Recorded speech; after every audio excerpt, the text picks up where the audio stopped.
জমজমাট আইপিএল শেষে পুরস্কারের ছড়াছড়ি কোটিপতি লিগে এবারের আসরের কোটি টাকার পুরস্কার বিতরণ করা হয়েছে। প্রতি বছর বড় বড় ফ্র্যাঞ্চাইজি দিয়ে আসর সাজানো হয় এই লিগে। তাই তো আইপিএল মানেই যেন অর্থের ছড়াছড়ি। 4.8 কোটি রুপির চ্যাম্পিয়ন প্রাইজ মানিতে শুরু হয়েছিল এই আসর।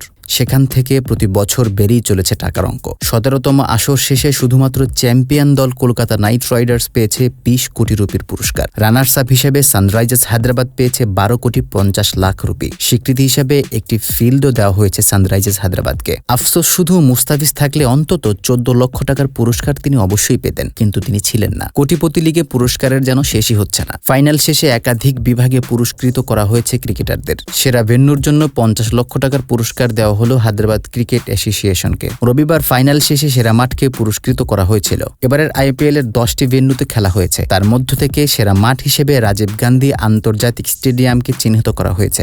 গতবার এই পুরস্কার ছিল ইডেন গার্ডেন্সের দখলে। এবার তা জিতে নিল হায়দ্রাবাদের মাঠ। 2 মাসেরও বেশি সময় ধরে চলা আইপিএলকে সফলভাবে আয়োজন করার পেছনে অসংখ্য অবদান থাকে বহু মানুষের, যা আড়ালেই থেকে যায়। তাই এইসব মানুষদের এবার পুরস্কৃত করার সিদ্ধান্ত নিল ভারতীয় ক্রিকেট বোর্ড। সোমবার সকালে জয় শাহ ঘোষণা করলেন, মাঠ কর্মী থেকে পিচ প্রস্তুতকারীদের জন্য বড় পুরস্কার রয়েছে। এতেই যেন তাদের প্রতি মানুষের সম্মান আরো বেড়ে গেল। তারপর সোশ্যাল মিডিয়ায় বোর্ড সচিব ঘোষণা করেছেন, আইপিএল এর নিয়মিত 10টি ভেন্যুকে 25 লক্ষ টাকা করে দেওয়া হবে। 3টি যে অতিরিক্ত মাঠে খেলা হয়েছিল, এই পুরস্কারের মূল্য পাবেন মাঠকর্মী ও পিচ প্রস্তুতকারীরা। 17তম আইপিএল এ মোস্ট ভ্যালুয়েবল প্লেয়ার হয়েছেন সুনীল নারিন। ক্যারিবিয়ান এই অলরাউন্ডার প্রথম খেলোয়াড় হিসেবে এই পুরস্কার 3 বার জিতলেন। সেই সাথে সুনীল বেস্ট প্লেয়ার অ্যাওয়ার্ডও পেয়েছেন। সুনীল নারিন পেয়েছেন মোট 20 লাখ রুপি। আইপিএল ইতিহাসের সবচেয়ে দামি খেলোয়াড় মিচেল স্টার্ক পাওয়ার প্লেতে তার দুর্দান্ত বোলিংয়ে ভেঙে যায় সানরাইজার্স হায়দ্রাবাদের স্বপ্ন। অভিষেক শর্মা ও Rahul fantasy player of the match হিসেবে 1 লাখ রুপি আর প্লেয়ার অব দ্য টুর্নামেন্ট হিসেবে পেয়েছেন 5 লাখ রুপি।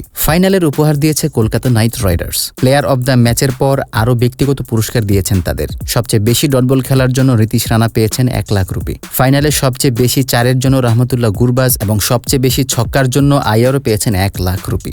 741 রান করে টুর্নামেন্টের শীর্ষ রান সংগ্রাহক বিরাট কোহলি। ফাইনালে ট্রাভিস হেড 0 রানে আউট হতেই কোহলি হয়ে যান এবারের টুর্নামেন্টের সর্বোচ্চ রান সংগ্রাহক। 15 ম্যাচ খেলে তার স্ট্রাইক রেট ছিল 154.69। অরেঞ্জ ক্যাপের পাশাপাশি তার ঝুলিতে ছিল 10 লাখ রুপি।